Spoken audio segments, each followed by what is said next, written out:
In this video, I'm going to be talking about how to stop ego lifting and what I think causes it, as well as some things you can do to basically lower the weight to something you can handle.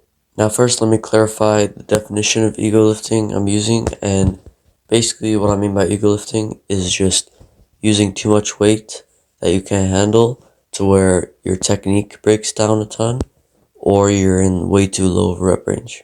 Now, some strategical cheating during your reps can be beneficial, but that's not what I'm talking about. And also, ego lifting is not the best way to train, so don't come at me with that. I'm just going to assume that you know ego lifting is a bad thing. Okay, now what causes ego lifting? So I think the main thing is probably just being insecure about what other people think of you and thinking that other people are going to be thinking like, oh, he's using such a lightweight, which is not true at all. Now, objectively speaking, I could tell you just like, everyone's focused on their own workout and no one's looking at you, which is objectively true. But for some reason, like people just saying that, it's not really going to fix your problem. Now, do keep in mind that if you're using a heavier weight with crap technique, then you're definitely going to be standing out a bit more than if you're just using like the empty bar, but with good form. I think this is probably the main cause because if you think about it, if you ever worked out at home, like in your home gym, in your basement or whatever, then you're not really going to be ego lifting there because there's no one else. So if you don't ego lift when you're working out at home, but you do at the gym, then that's a pretty clear sign that it's due to being insecure of what other people think. Now you can still ego lift at home for other reasons, which I'll get to later. But for now, I want to pose another mindset that I haven't heard yet. And basically, if you're trying to ego lift, it will never be enough.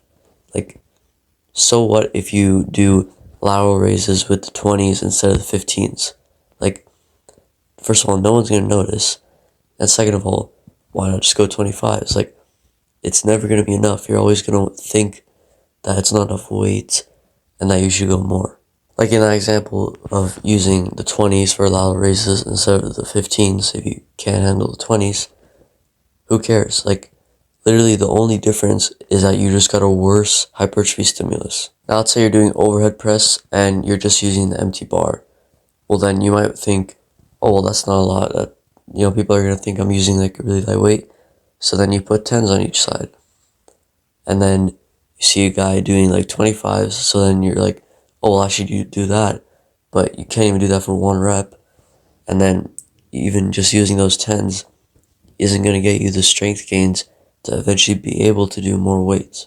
Like, weights in the gym are so arbitrary. Like, there's always going to be someone who's a bit stronger than you. Even if, let's say, you're deadlifting 4 plates, like, chances are you're going to see another guy doing 5 plates. Like, it'll never be enough. And building true strength takes time. So the best approach is to just use the weight that is best suited for your goal, and then you'll just get stronger eventually. Now, I especially think this is common amongst beginners who are using like really light weights, but they want to use sort of like a normal weight, you know what I mean? So like on squats, for example, they might think like, oh, well, I should be squatting like a plate at least, right? So just like look normal or whatever. But like that's just not going to work. You have to actually put in the work with the lighter weight so you can build your strength. And also, there is no real like normal weight. It's all just arbitrary. Like whether you're using a 25, a plate, 2 plates, like it's just weight relative to your strength. Like that's why the gym has different weight plates. So get out of your head, drop the goddamn weights, and use something you can handle. And if you're still worried if other people are going to be judging you, then just remember that everyone started somewhere. And chances are, if you see someone who's like really huge and really strong, they were probably using the same weights as you when they started. Like I remember I was doing preacher curls, right? And I was using like a fairly light weight. And then I saw a girl go on the machine after me using the same weight, actually a little bit heavier, right? And most people in that moment would probably want to like increase the weight and ego lift. But the thing is, I didn't do that, right? And now, like, I've actually gained strength and I'm doing way more weights. So, like, you just have to be patient and the strength results will come. Another example to prove my point that no one cares about you and no one's watching is that a few days ago I was at the gym, right? And I saw my friend on the leg press, and he had 7 plates per side loaded, right? And then he was like, "Oh, could you help me find another one?" I actually couldn't find any plates, right? So we put more, and he did 8 plates per side. And he told me like, "Oh, there's that person over there. I want to like impress, right?" They didn't even look. Like he did the 8 plates, right? That person didn't even look. Pretty much no one saw, right? Like no one is special, all right? You're not the center of attention. No one is. Even if you're still convinced that people are judging you, think about it like this. Let's say you're doing overhead press, right? And you're just using the empty bar. It's not like someone's gonna see that and then come up to you and say like, "Oh, well, that's a really light weight," and then like take the bar. Like, you know what I mean? You can still do your workout. It doesn't affect you. Well, that's just like if you think about it logically, which I get probably like you're probably still gonna be anxious because humans aren't really that logical, and it's a normal thing to care about what other people think of you.